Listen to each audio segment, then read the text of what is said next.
Salams and welcome. Thank you for joining me in part number 4 of the Quran, the English reading of the Quran, translation and commentary by Abdullah Yusuf Ali, published by Islamic Propagation Center International from Durban.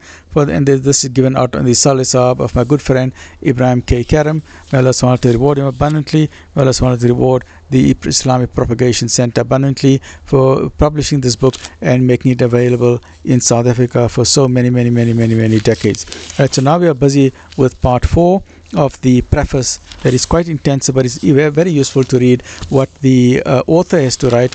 And this is he wrote this in Lahore, 4th of April 1934. 1934, right? That is so many years ago, right? So he mentioned that there are two aspects to the verse.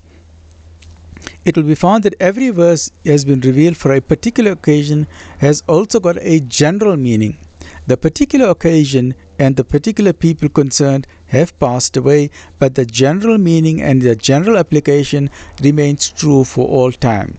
What we are concerned about now in the 14th century of the Hijrah is what guidance can we draw for ourselves from the message of God. I spoke of the general meaning of the verses. Every earnest and reverent student of the Quran, as he proceeds with his study, will find with an inward joy difficult to describe how his general meaning also enlarges as his own capacity for understanding increases. It is like a traveler climbing a mountain. The higher he goes, the further he sees. From a literary point of view, the poet Keats has described his feeling when he discovered Chapman's Homer. And this is what he says. Then felt I like some watcher of the skies when a new planet swims into his ken, or like stout Cortez when the eagle eyes he stared at the Pacific, and all his men looked at each other with a wild surmise, silent upon a peak in Darien.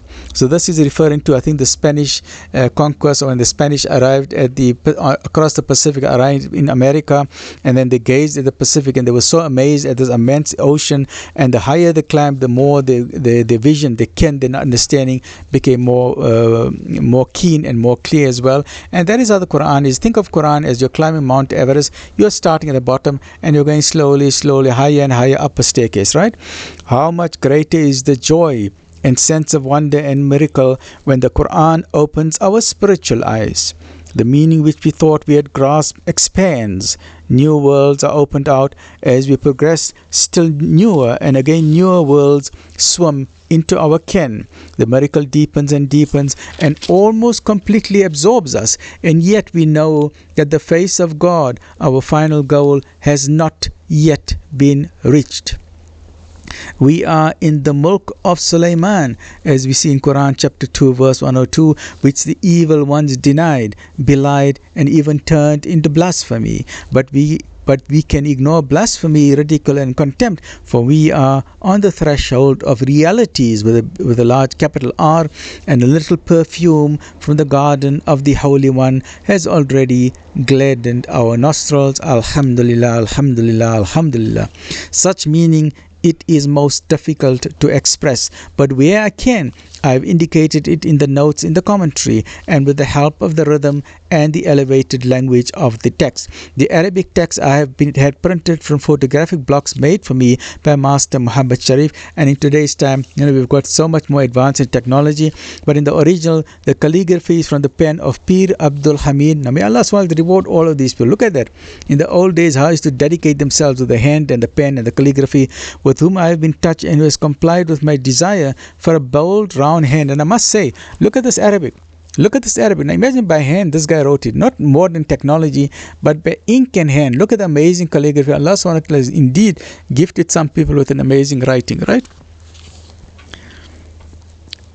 With a bold round hand with the words clearly separated, the vowel points accurately placed over and under the letters to which they relate, and the verses duly numbered and placed in juxtaposition with the English equivalents. Calligraphy occupies an important place in Muslim art, and it is my desire that my version should not in any way be deficient in this respect, and I have a lot of respect for him. This is known as ihsan. That means whatever we do of the Quran, we need to beautify it, whether we beautify it with perfume, and I like to put perfume on my Quran, I like to put it on the edges and everywhere. We need to beautify the reading of the Quran, alhamdulillah, right? I have been fortunate in securing the cooperation of Professor Zafar Iqbal, and the only reason I'm mentioning these people's name, Allah SWT to reward them abundantly, right? I have been fortunate in securing the cooperation of Professor Zafar Iqbal in looking over the proofs of the Arabic text in connection with the Anjuman's edition of the Arabic Quran. He has devoted much time and thought to the correct punctuation of the text, and he has also investigated its history and the problems. I hope he will someday publish these valuable notes. I have been privileged to see the Anjuman's text before its formal publication. I consider it the most carefully prepared text of any produced in India. It has been my desire to have the printing done in the best style possible, with new type on good glazed paper with the best possible ink purchasable. May Allah SWT reward him abundantly, because anything we do in the path of the deen, let's do it with excellence, with quality, and with ihsan. Ameen Ya Rabbal Alameen. I hope the result will please those who are good enough to approve of the more essential features of the work. The proprietors of the Ripon Press and all the staff, especially Mr. Badruddin Badr, their proof examiner, have taken a keen interest in their work. The somewhat unusual demands made on the time and attention they have met cheerfully, and I am obliged to them. The publisher, Sheikh Muhammad Ashraf, has thrown himself heart and soul into this work, and I hope the public will appreciate his efforts, and indeed we do. Amin Ya Rabbal Alameen. My plan is to issue each Sipara as it is ready at intervals of not more than 3 months as the work proceeds. I hope it will be possible to accelerate the pace. The paging will be continuous in subsequent numbers. One final note to the readers: read, study, and digest the holy book. Read slowly and let it sink into your heart and your soul. Such study will, like virtue, be its own reward. If you find anything in this volume to criticize, please let it not spoil your enjoyment of the rest of the book.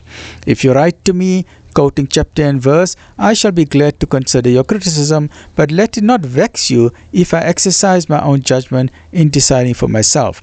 Any corrections accepted will be greatly acknowledged. Please do not hesitate to write me.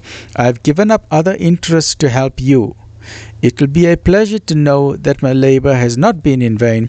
May Allah SWT reward him abundantly, and Alhamdulillah, Abdullah Yusuf Ali, your labors have not been in vain, where there are thousands upon thousands, if not millions, of your book available throughout the world. Ameen. So this was written in Lahore, 4th of April 1934. He is long ago in the grave, but alhamdulillah, the fact that so many thousands of people are reading this translation of the Quran, alhamdulillah, the authors are getting reward for it, the publishers, the compilers, and even up to today, the people who are purchasing this, the people who are distributing this, and people who are giving it out on the occasion of Isal Sawab, like in this particular case, on the Isal Sawab of my very good friend Ibrahim K. Karam from Pretoria. May Allah SWT grant him the highest stages of Jannah al-Firdaus. So join me in the next episode, which is episode number 5 in this magnificent series, as we are going through just a simple reading of the English translation of the Quran. Ameen Ya Rabbal Alameen. Alhamdulillah Rabbil Alameen.